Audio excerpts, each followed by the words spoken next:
मणिकर्णिका के पिछले एपिसोड में हमने चर्चा करी थी कि किस प्रकार आस्तिकतावाद से नास्तिकतावाद की ओर तुलसी राम जी एक संक्रमण के दौर से गुजरते हैं और फाइनली नास्तिकतावाद को वह अपना लेते हैं। ईश्वर की जो एक इमेज होती है वो हमेशा के लिए उनके मन मस्तिष्क से ध्वस्त हो जाती है और इसमें सबसे बड़े सहायक वे बताते हैं राहुल सांस्कृत्यायन जी के लिखी गई पुस्तकों को।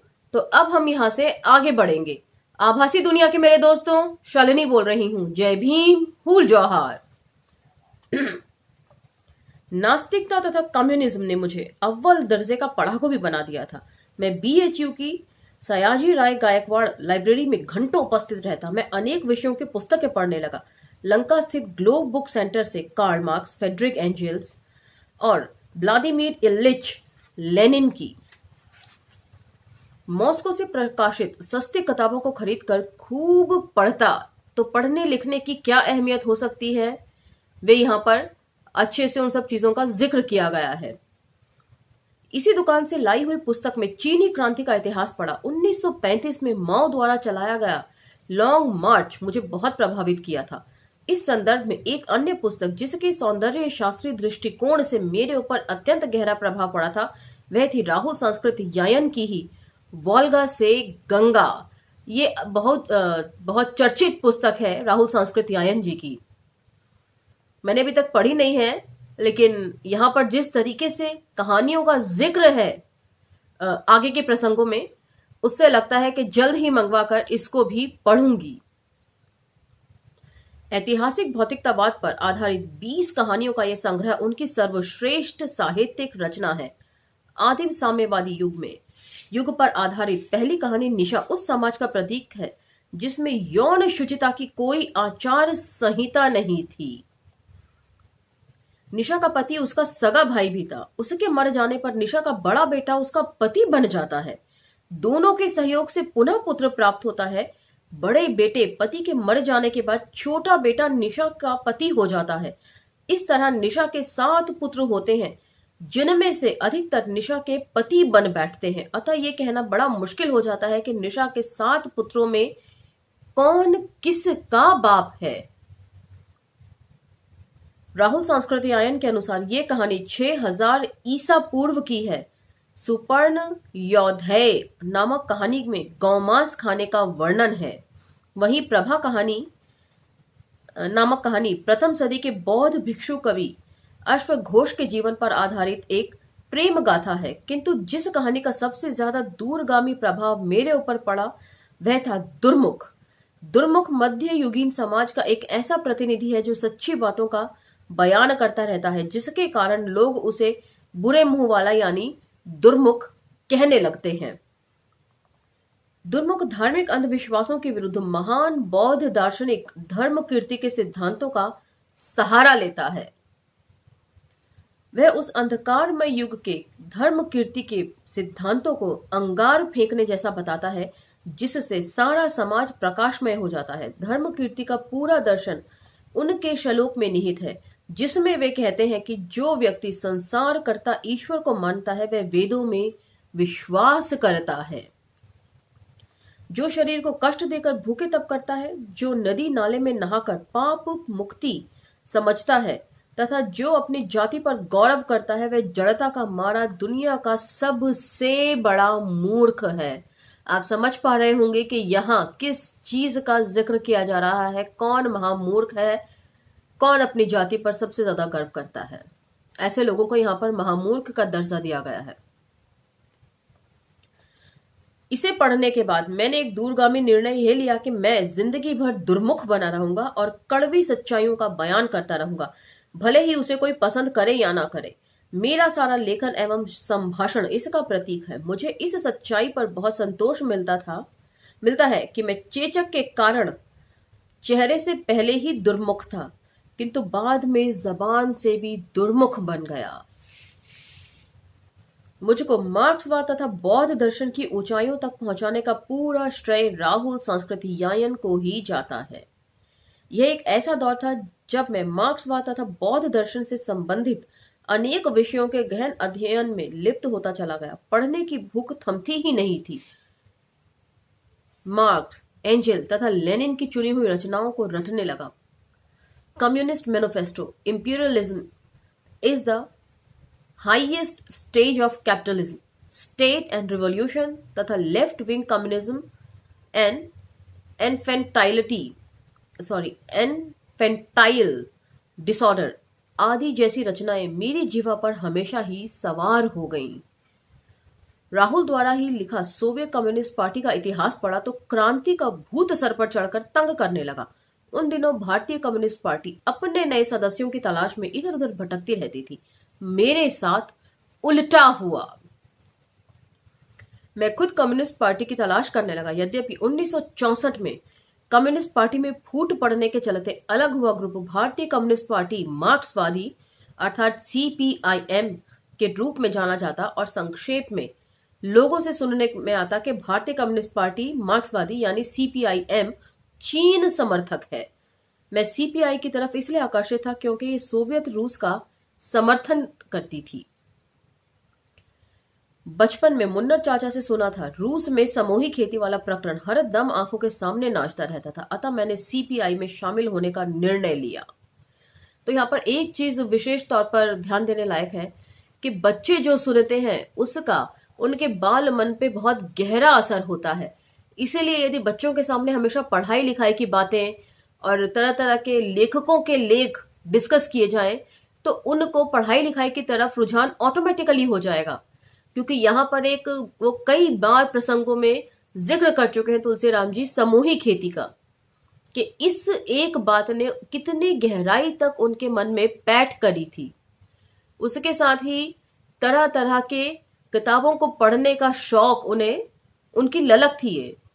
तो यदि और राहुल संस्कृति आयन जी का संदर्भ सहित वे कोट करते हैं कि किस प्रकार यदि बच्चे को बचपन से ही पौराणिक कथाएं बताएंगे तो उनका रुझान उसी तरफ हो जाएगा। तो यहाँ पर मैं समझती हूँ माता पिता की जिम्मेदारी सबसे ज्यादा बनती है समाज के लिए अपने बच्चों को तैयार करने की। तो और लेकिन जो माँ बाप खुद ही जात छुपा कर रहते हैं, खुद ही अपने को समाज से काट कर रहते हैं, वे अपने बच्चों को किस समाज की तरफ धकेल रहे हैं अब ये भी तय करना है।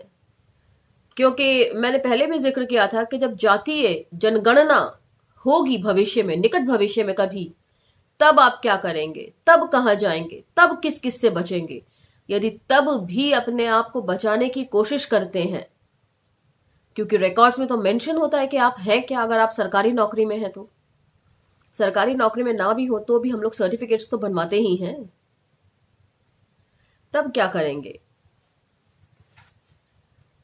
तो चलिए खैर ये एक अलग ही विषय है चर्चा का, लेकिन यहां पर मुझे जरूरी लगा ये बात बतानी कि किस प्रकार बाल मन पे असर होता है और हमेशा अपने बच्चों के सामने अच्छी बातें, तर्कशील बातें रखें जिससे कि एक तार्किक दृष्टिकोण उनमें पनप सके। इस संदर्भ में BHU के नरेंद्र प्रसाद सिन्हा तथा दीपक मलिक जैसे कम्युनिस्ट छात्र नेताओं से मेलजोल बढ़ाना शुरू कर दिया। उनसे पता चला कि पहली पार्टी में कुछ साल काम करना पड़ता है जिसके बाद सदस्यता दी जाती है। मैं पार्टी की सदस्यता प्राप्त करने के लिए खूब काम करने लगा। बनारस में मैं संभवतः पहला कम्युनिस्ट था जिसे कम्युनिस्ट पार्टी ने नहीं ढूंढा, बल्कि मैंने स्वयं कम्युनिस्ट पार्टी को ढूंढ निकाला। उन दिनों छात्र आंदोलनों के अलावा वियतनाम युद्ध के विरुद्ध अमेरिका के खिलाफ खूब प्रदर्शन होते थे। मैं वियतनाम युद्ध विरोधी प्रदर्शनों में हिस्सा लेते लेते अमेरिका का कट्टर दुश्मन बन गया था। यह दुश्मनी आज भी मेरे मस्तिष्क में कायम है। अब मेरे सामने एक तरफ कम्युनिज्म तो दूसरी ओर BHU था। कैलाश भवन में जातीय समस्या एक बार फिर उभर कर सामने खड़ी हो गई थी। छात्र कम्युनिस्ट आंदोलनों में सक्रियता के कारण लंका के दुकानदारों के बीच में काफी लोकप्रिय हो गया था। बनारसी जनता की एक विशेषता यह थी कि वे किसी भी व्यक्ति का आदर या अनादर के साथ उल्लेख करते समय उसकी जाति का आंकड़ा अवश्य पेश कर देते हैं। इस प्रक्रिया में कैलाश भवन के केयर टेकर रमा शंकर यादव को भी मेरी असली जाति का पता चल गया। यादव जो जाति पाति में गहरी पैठ रखते थे। कैलाश भवन के प्रांगण में एक कुआं था। उसी कुएं में से पानी निकालकर सभी लोग नहाते धोते तथा खाना पकाते थे। मैं भी उसी कुएं से अपना सारा काम चलाता था। उस मकान में बिजली के साथ साथ पानी का कनेक्शन भी नहीं था। उस दिन यादव जी मेरे कमरे में आए और रौद्र रूप धारण धारण करते हुए कहने लगे, आप झूठ बोलकर कमरा ले लिए और कुएं का पानी भी भ्रष्ट कर दिए। उन्होंने तुरंत कमरा खाली करने का फरमान जारी कर दिया। ये पहला अवसर था जब मैंने जातीय भेदभाव के खिलाफ लड़ने का फैसला किया। इससे पहले कहीं भी किसी भी प्रसंग में वे इस बात को नहीं बोलते कि वे जातिवाद के खिलाफ लड़े। सॉरी। मैंने यादव जी से साफ कह दिया कि ना तो मैं कमरा खाली करूंगा और ना आगे का किराया दूंगा। मैंने उनसे यह भी कहा कि यादव लोग भी ऊंची जाति में नहीं आते हैं। यादव जो मेरी सारी बातें अचंभित होकर सुनते रहे, किंतु जब मैंने ये कहा कि बीएचयू से सैकड़ों छात्रों को बुलाकर लाऊंगा और पूरे कैलाश भवन पर कब्जा कर दूंगा, तो ये यकायक डर गए और बिना कुछ बोले वापस चले गए। मैंने सचमुच अगले महीने से किराया देना बंद कर दिया। ये घटना जून 1969 की है। पहले महीने का किराया बंद होने के बाद डुमरांव से कैलाश भवन के मालिक आए। मालिक के साथ यादव जी पुनः मेरे कमरे पर आए। यादव जी चुपचाप खड़े थे, किंतु उनके मालिक ने मुझे धमकी भरे लहजे में कहा, यदि किराया नहीं देना है तो जंगल में झोपड़ी बनाकर रहो। मैंने ऐसे सुनकर जोर से चिल्लाते हुए वहां बरामदे में रखे हुए एक लकड़ी के चैलों में से एक चैला उठा लिया और धमकाते हुए कहा कि वे तुरंत भाग जावें, अन्यथा चैले से सर फोड़ दूंगा। उसके बाद वे सचमुच भाग गए। मार्क्सवाद ने मुझे पहली बार इतना साहसी बना दिया था। मेरे दिमाग में बार बार यह बात आती कि यदि मैं ईश्वर को खदेड़ सकता हूं तो इन जातिवादी मनुष्यों को क्यों नहीं। इस बार पक्का इरादा कर लिया था कि जातिवाद से भविष्य में डरूंगा नहीं बल्कि मुकाबला करूंगा। बनारस में यह विचित्र स्थिति थी कि मकान तो किराए पर मिलता था, किंतु जातिवाद मुफ्त में। तो यहां पर जिक्र अभी थोड़ी देर पहले ही मैंने कहा कि लड़ने से बहुत सी समस्याओं का हल आप निकाल सकते हैं, लेकिन यदि आप चुपचाप बैठ जाते हैं तो आप आगे आने वाली जनरेशन के लिए गड्ढा खोदने का काम करते हैं, जिसमें आगे आने वाली जनरेशन गिरेगी ही। यदि आप उसको लेवलिंग कर देते हैं गड्ढे को वैचारिक चीजों से, तब ही उसके ऊपर एक नई इमारत या नई सड़क बनाई जा सकती है। तो इसलिए मेरा मानना है कि जातिवाद से भागे नहीं, उसे छुपाए नहीं, बल्कि उससे डटकर मुकाबला करें, जिस प्रकार तुलसी राम जी ने यहां पर किया। इस बीच 1 जुलाई 1969 को दो घटनाएं घटी जिन्हें मैं कभी नहीं भूल पाऊंगा। सर्टिफिकेट के अनुसार 1 जुलाई 1949 को मेरा जन्मदिन पड़ता है।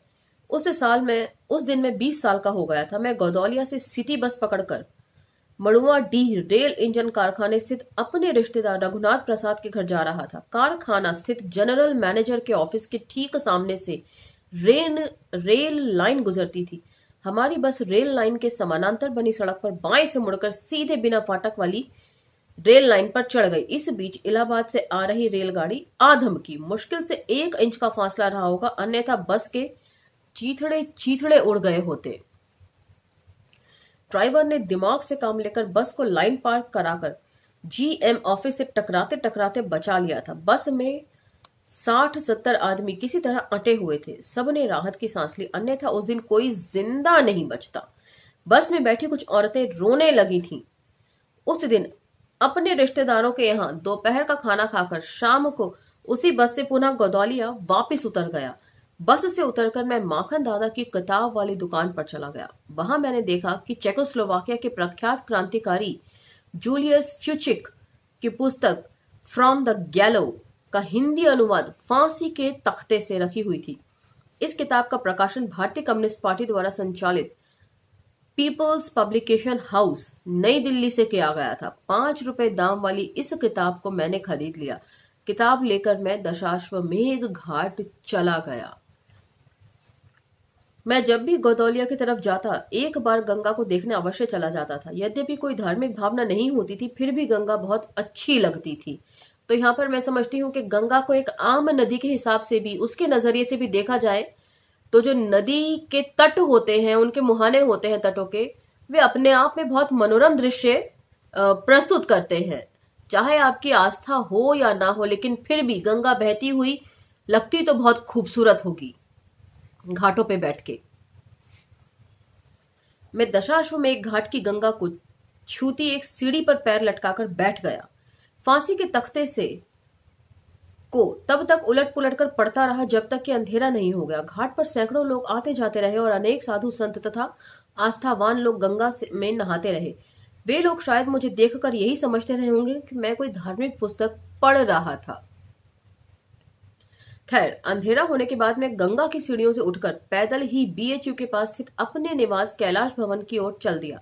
लंका से थोड़ा पहले 80 नाले के पास सड़क के किनारे एक मंदिर था। मंदिर से सटा हुआ उसके अहाते में कुछ कमरों वाला एक लॉज था, जिसमें सिर्फ ब्राह्मणों को रहने दिया जाता था। यह मंदिर एक ऐसा